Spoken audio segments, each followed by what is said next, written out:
In today's video, I'm going to talk about the Panasonic GH5 Mark II, which is scheduled for an official announcement around the 19th of May. The specs have leaked online. I'll link them down below if you want to check them out. I'm going to talk about why we wanted a GH6 and what we hope to see in it versus what we actually got in reality with the GH5 Mark II. Let's get into it.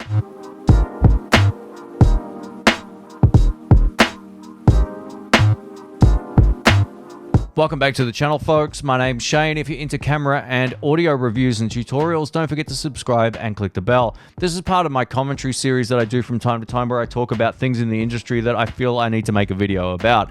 So if you're a GH5 or GH5S shooter for video, then odds are you wanted a GH6 to be pretty much the best of both of these cameras. I think from my own personal experience, if they had made a GH6 with the GH5S sensor, with IBIS, it would have been the perfect camera for most people. Sure, the autofocus could have been improved and there could have been some other improvements out there, but just in terms of video quality, low light performance, the GH5S is a great sensor, and the skin tones also look a lot better on this camera than on the GH5. So I feel like most people would be happy with that combination. The best of both worlds in a camera that nails all of the usability and functionality of maybe some of their higher end cameras like the S1H, for example.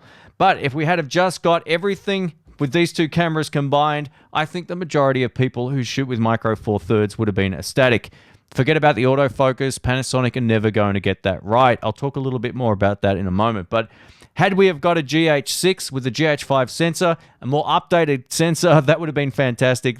That does handle those low light opportunities a whole lot better. So when it comes down to it, we got a GH5 II, which is essentially the same sensor that was released in 2017. Can you believe it? This goes all the way back to 2017. It doesn't make any sense. But what it looks like they've done to my eye looking at the specs here, you can check out the specs. I'll link them below. They've basically taken the software component out of the S5 and plonked it in the same old body. Now, some might argue that's a really good thing. Some will argue that they didn't try. I'm kind of thinking that they didn't try. This incremental upgrade very heavily reminds me of when they released the G90, which was the G85 successor, except it had more cropping than the G85. So we were left scratching our heads going, what are they doing at Panasonic? Next, they released a micro four thirds camera that was designed for vlogging that had no IBIS.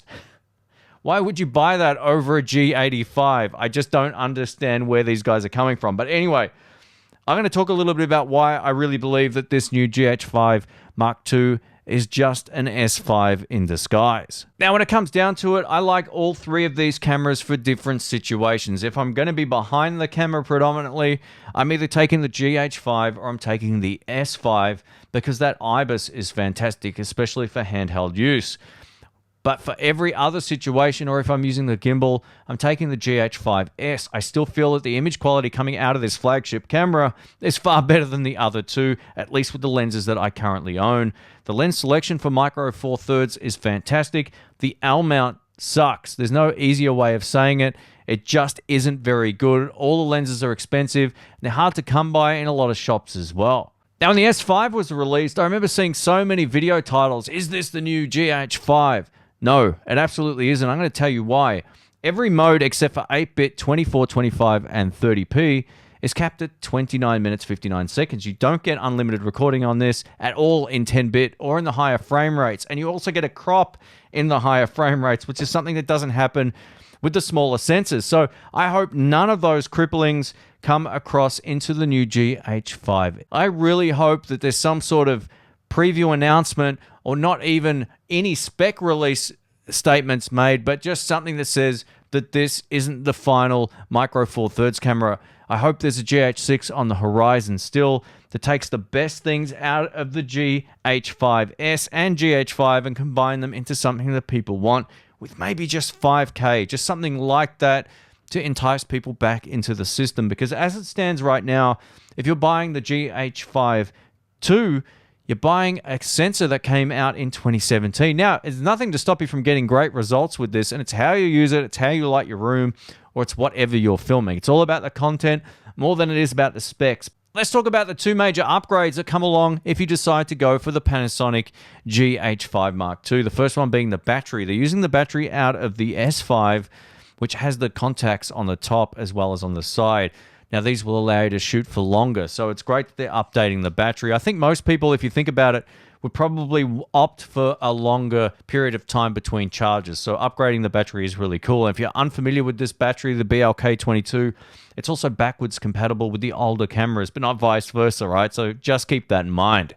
Now, the only other small advantages I can see coming from the S5 to a potential GH5 II is that the software that drives the autofocus is better on the S5. It's so much better that I actually use face detection mode for any of these sort of standing or seated headshots. It works extremely well. It's very reliable with minimal pulsing, so they're getting better. They're still not on par with Sony or Olympus or Canon or any of these other companies, but it's gotten better. And I think with the smaller sensor readout of the GH5 Mark II, they may actually get that improved again due to the quicker readout. So we've got that to look forward to. The only other last thing I can think of is the fact that we get those 10-bit codecs at 60 or 50 frames per second, which is going to be cool for some people who want to do a lot of grading. But I got to tell you, shooting in 60p or 50p with the GH5 or GH5S, I've never really felt the need to really push the colors that much.